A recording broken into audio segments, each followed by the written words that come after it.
My name is Javier P. Garcia. I was born and raised in Corpus Christi, Texas, and I am a judoka. I have been practicing judo since I was the age of 7, and I love it. And I love to teach judo. I love to do judo. I have 2 young boys and a beautiful wife, and sometimes the judo is a little too much for her, but for my boys, I feel like I'm passing down something that has to do with values, and I want to pass those down to my kids and teach them about structure, discipline, honor, integrity, and just show them that, you know, in life you have to work hard. And I feel like this is a good sport or good martial arts to teach kids these lessons, because they're almost kind of like quad military, you know. It's no sir, yes sir, and it's bowing. There's a lot of bowing, and my youngest is 6 years old, and my oldest is 9, and those are very good ages to start out judo. And you can start out younger, but they're great ages to really get into their little brains, because they're like sponges, and really put them on the right path, and to where they start learning how life works. And that's how I kind of run my program. Well, when I was real young, I started out playing baseball, and that just really wasn't cutting it too much. My mom and dad could see that, you know, when I went up to bat, I could never hit it. I think I hit it 3 times out of the whole season I was playing baseball, so I wasn't too good at that. And catching, well, I let it hit the ground and then I pick it up and throw it, so I wasn't too good at catching either.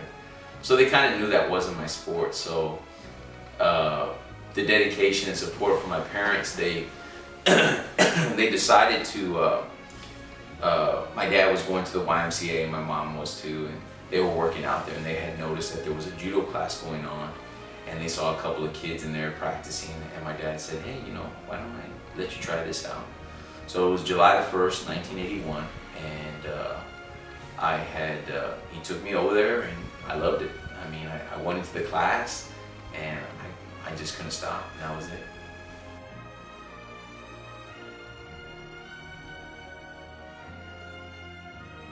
My first memory of my competition in judo was in Austin, Texas. It was the Junior State Championships, and I was a yellow belt. I was a green belt at that time, and I had been in judo for at least a few months already.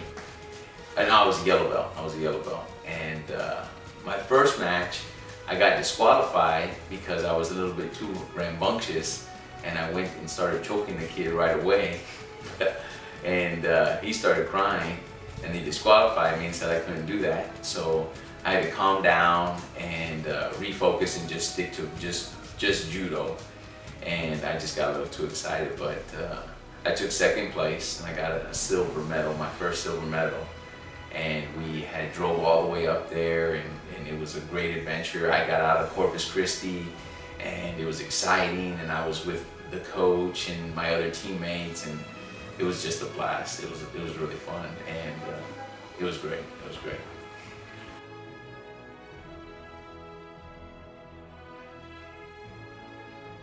No, not at all. When I was younger, I had a couple of, I was different. Different from other kids. One, I had glasses, so I got those in 1st grade, and they called me 4 Eyes. But there was one other thing that made me really stand out, and a lot of kids would tease me, and they kind of wanted to stay away from me too, because I had what was called like a hematoma. And it was a blood clot in my upper lip right here. And it was so big because I was so small. It was so big that it would touch the bottom of my nose.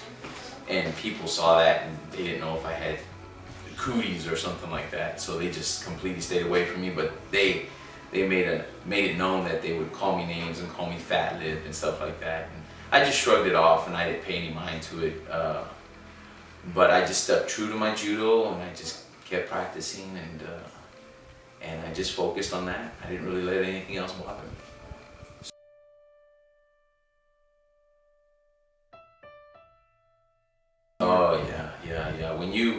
when I was going to the dojo and I was learning these new techniques, and a new kid came into the class, well, I was using those techniques left and right on him, and he couldn't do anything to stop me. And I started realizing I was getting better and better and better. And I practiced very hard, even though it was twice a week. I really soaked it up, and I really paid attention in class, and I tried to learn every single part of every technique. And that gave me the upper hand, and I knew I was different in a better kind of way.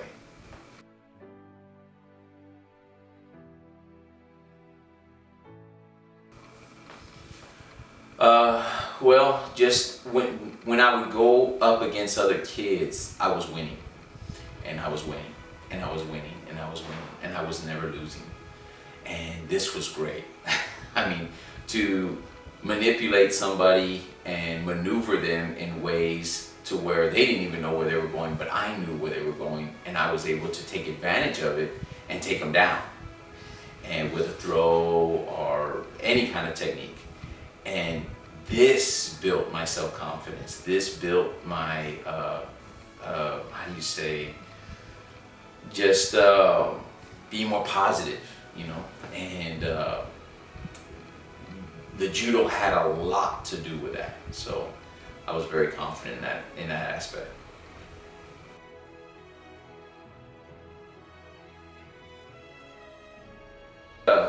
When I was getting older, and the next level was high school, they called it. That was kind of teenage.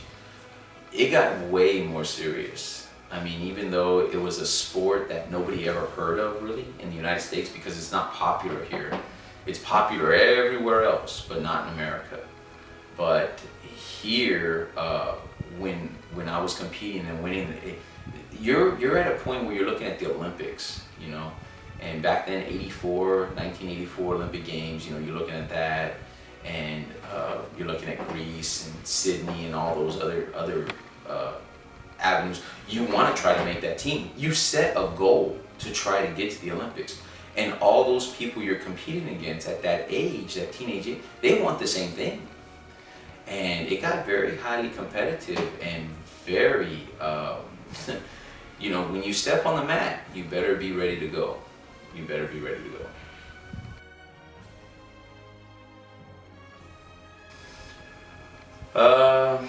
Scared? Not really, because I trained so hard and I put in so much time that I wasn't scared like that. I got nervous. I was nervous. Like I would go to a nationals and I would get the butterflies big time, and I was nervous. I wasn't scared because I believed in myself. I believed in my technique. I believed in everything that I did. I worked hard to get to that point. And my first nationals that I went to was in Los Angeles, California. And I was nervous, and I got torn up there. I got beat up real bad. But the next year, that wasn't gonna happen. I was much, much more prepared, and I was ready to fight. And when you're a judo player, you're a fighter, plain and simple. But I went in there and I ended up taking 5th place at that nationals, which was pretty good out of, I think, about 25 kids.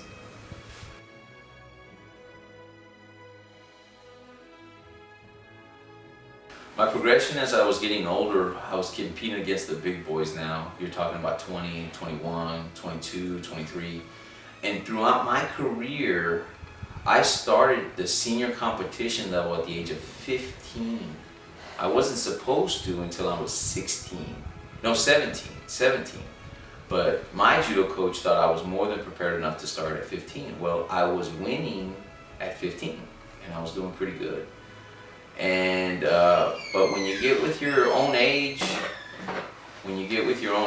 and you're competing against you know, other 20-year-olds, it gets really, really tough. And you put more preparation into your diet, you put more preparation into your weightlifting, your running, and just more preparation into your judo, because those guys are really wanting to win. And I am fortunate to say that I actually, at that age, I made an international team and went to Quito, Ecuador, and competed.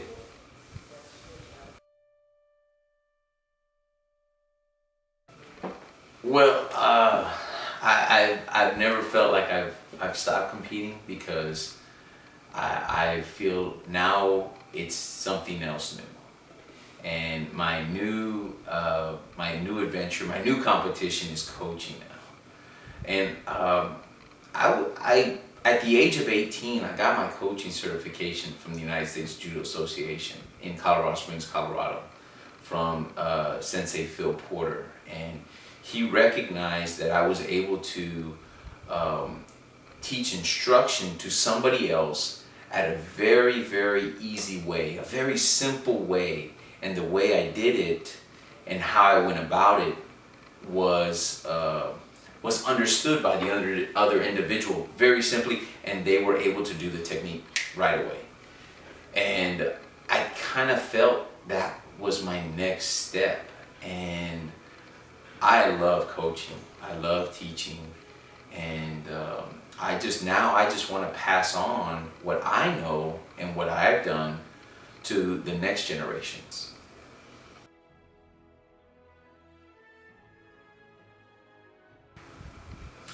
The reason why I feel like I know is because I grew up as a young judoka at the age of 7.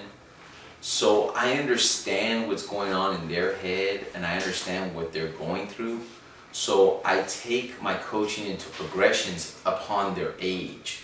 So I make it really, really simple at the age of 5, and we do simple little drills. And then I progress to 6, 7, 8, 9, and 10. And then I get more complex because I understood what I could take at that level because I was really focused into it. So I pass that on to the kids now. And that's why I feel like I have a kind of like this gift to where I really understand what's going on in the kid's head. And I can relate, and I can then transfer that information to them to where they understand it right away.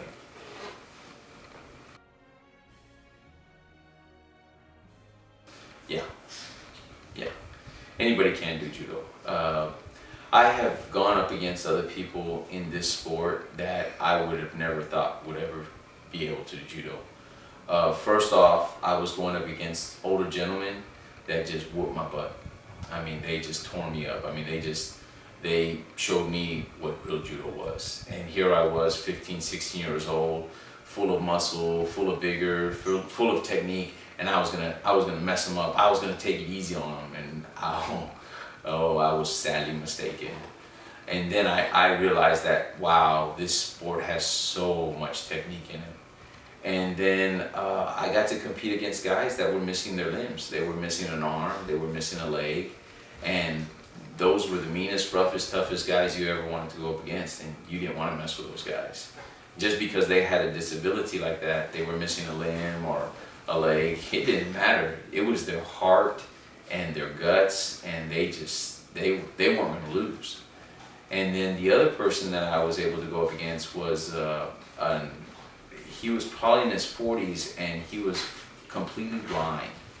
And he couldn't see me at all. He was blind from the day he was born, and he was a black belt in judo, and that guy messed me up. I mean, he tore me up. So I realized that, yeah, anybody can do judo. It doesn't matter if you have any kind of disability, or if you have maybe Down syndrome, or if you have autism, it doesn't matter. Anybody can do judo.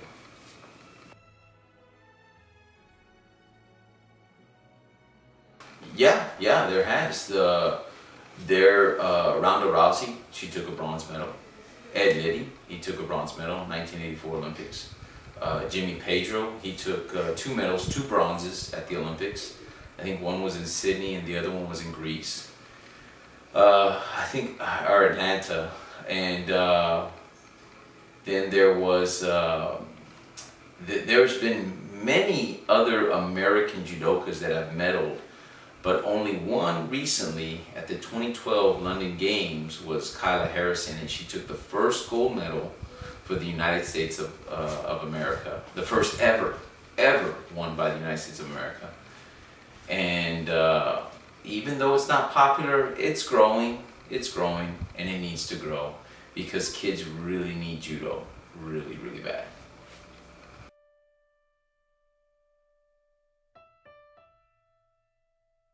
Oh yeah, yeah. It has integrated, and more MMA fighters are really finding out what this judo stuff is.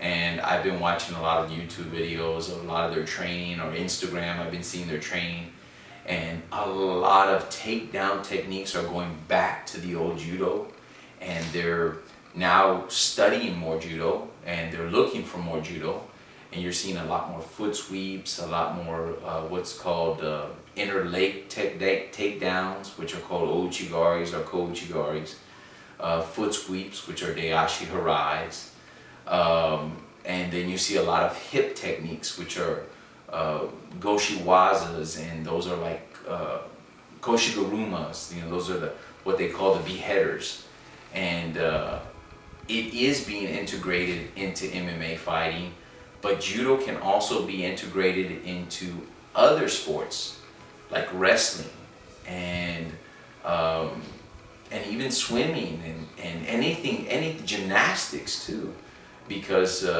what judo teaches a lot is focus and discipline and hard work, and if you get knocked down, you get right back up and you do it again.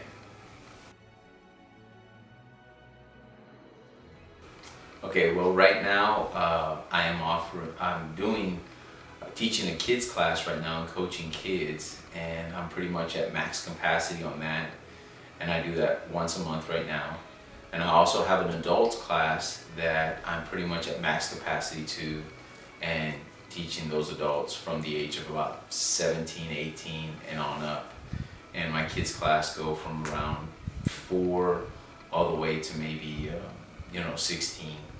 And I just have a good time teaching, and I enjoy it, and I'm passing on the whole values, and I teach the full scale of judo, what it is, what it means, what it's about.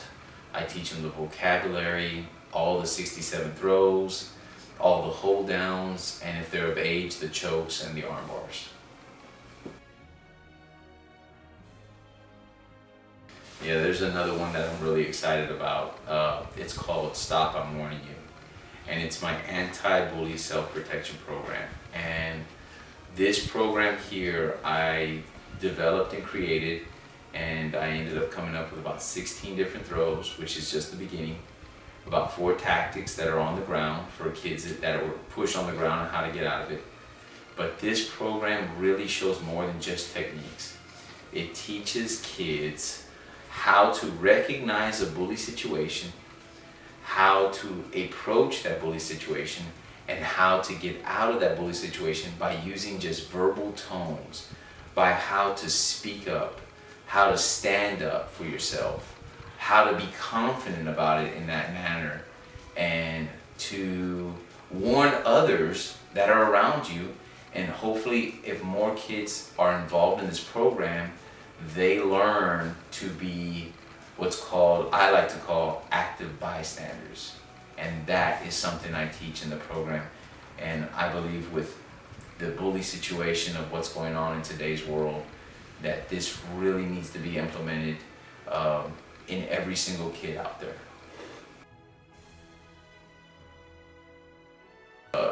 And for my adults, what I'm working on now is my law enforcement judo program, and I'm really trying to go after peace officers that are in need of new takedown techniques that are almost sport aspects but more traditional, and that will help them out in the field. And I try to keep my program to where it's real life situations but using real good judo techniques involved in it.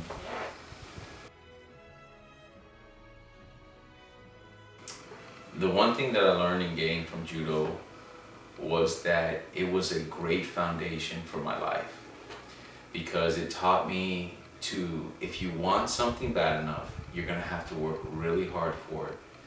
And if you want to keep going, you need to stay focused on that task. And the other thing is you can never ever give up.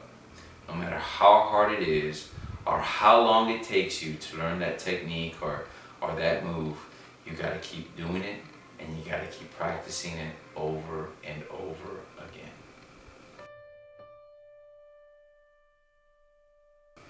Judo is for everybody, and it teaches you the basic fundamentals of life.